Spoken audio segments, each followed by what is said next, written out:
By the end of this video, you'll know the two opposing types of freedom, and more importantly, gain greater self-awareness to use them for more happiness and to approach challenges in life with greater clarity of mind and action.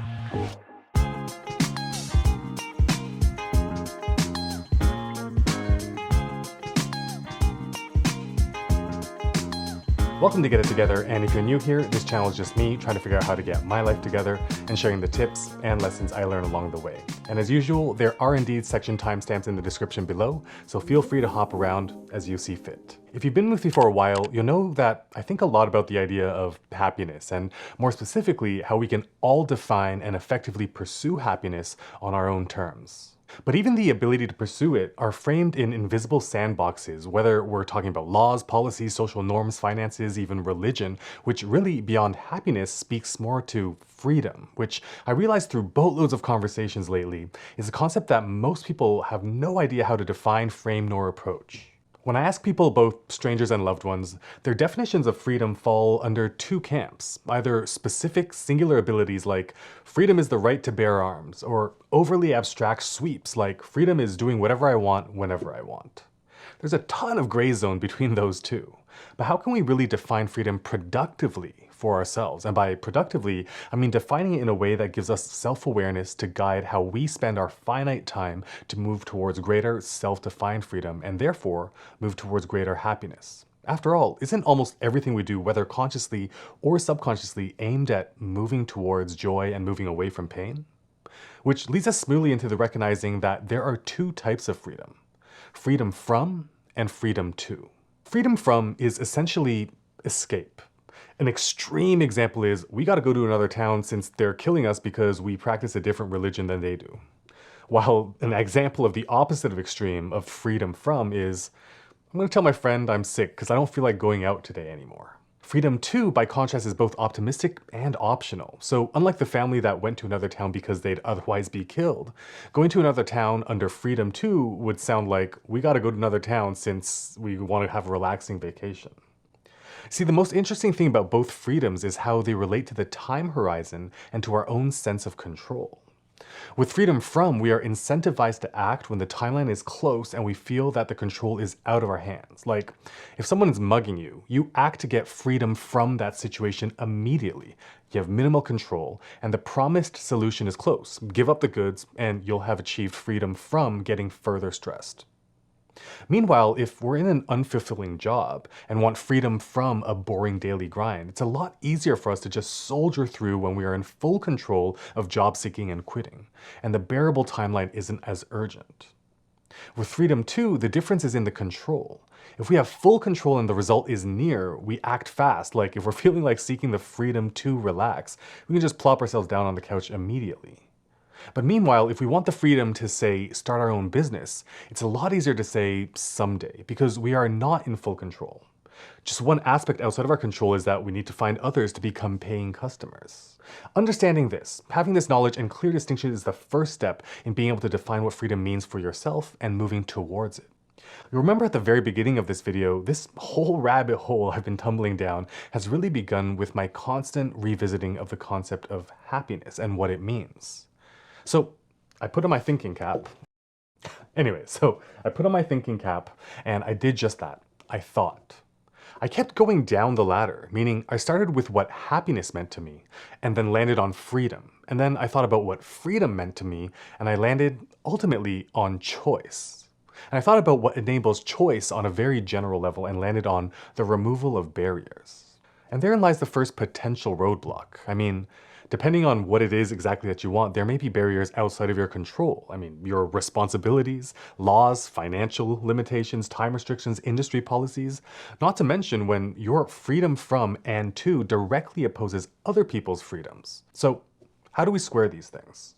The first thing is to clearly know your freedoms from and your freedoms to. Start with your major freedoms from first, because these are the things that are preventing you from even having a chance at happiness. So identify the things you seek freedom from the most and the freedoms from that you seek daily. These are the most important ones, the ones with the highest frequency and the ones with the highest intensity. Again, the obvious baselines of freedom from is physical safety. followed by psychological safety. Now, thankfully, I believe most of you who are watching this aren't living in a war-torn or politically or religiously unstable place with these overwhelming, broad sweeping fears of personal safety. But of course, there are people in abusive relationships or horrific unethical working conditions, or perhaps owe debts from people who will kind of collect violently. Next is identify the barriers. What are the barriers you have full or some control of? One particular challenging barrier is the barrier of responsibility. For example, if someone's biggest nagging daily freedom from is feeling like a 24/7 slave to their young child, it's difficult to square up because the barrier is one of dependent, not to mention legal responsibility. But whether the barriers are legal, policies, responsibilities, people standing in your way, financial hurdles, time deficiencies, identify all the barriers because no matter what, whether you have zero control, partial control, or full control, knowing the degree of control you have is already empowering for you to identify what you should tackle. The next thought exercise is to ask yourself, what would this look like if it were easy? I mean, maybe you hate doing laundry. You hate it enough that it comes up weekly, and that frequency is enough for you to just seek freedom from doing it. No judgment here, by the way. Can you hire a neighbor's kid who's a student to do it? Can you barter with your significant other for something you don't really mind doing, like they do your laundry, you do their dishes? Everyone's freedom froms are different, so of course I can't guess in this video and give an example for everything, but I hope this random example has kind of demonstrated thinking just slightly outside of the box to explore different options. When it comes to your freedoms from, recognizing them as separate from your freedoms to, understanding the barriers, which you have control of, to which degree you have control of them, and which you have zero control of, enable you to prioritize which ones to spend your precious finite time facing, and then creating steps, tiny or monumental, to move the needle, is in and of itself empowering. I can tell you from personal recent experience that it feels so good to regain control cognitively in order to drive motivated action, and the first step is to generate greater self-awareness and a plan. Lastly, it's honestly the much more optimistic and positive part of your freedoms, and that's your freedoms too. I think the best part of freedoms too is often they're simultaneously a large part of your solution to your freedoms from. Me personally, the barrier to almost all of my current freedoms, both from and to, are financial barriers. I'm so fortunate to no longer have any debt barriers or overspending barriers, but what I have are under-earning barriers. So by pursuing earning more to fulfill my freedoms too, I'm actually simultaneously tackling my own personal freedoms from. If you want a detailed breakdown and a 100% free, no strings attached worksheet to tackle your freedoms too, I'll link the video on DreamLining right up here. One thing you may have noticed since earlier in this video is that whether it's freedom from or freedom to, the time horizon plays a huge part. Ultimately, it speaks to our natural tendency to seek instant results. I'm tired and lazy. Exercise my freedom to take a nap right away.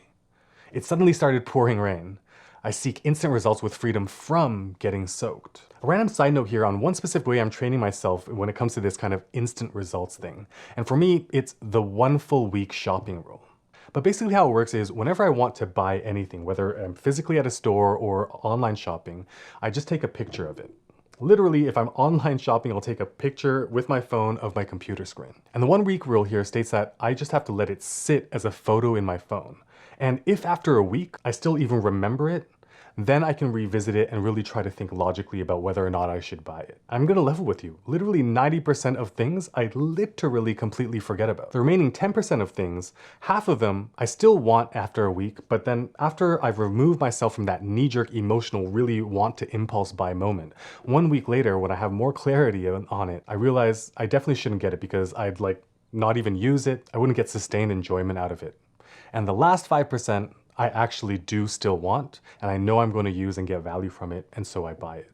And so just this one little exercise of having 1 week of delayed gratification has enabled me to quite literally spend 95% less on my impulse buys. And that's directly helping to support my own freedoms from and freedoms to when it comes to these current financial barriers that I'm facing. If you're like me and the barriers to your desired freedoms are also financial, and you happen to be fighting the current uphill battle against debt, I've linked my also 100% free, no strings attached, get the f out of debt workbook in the description below.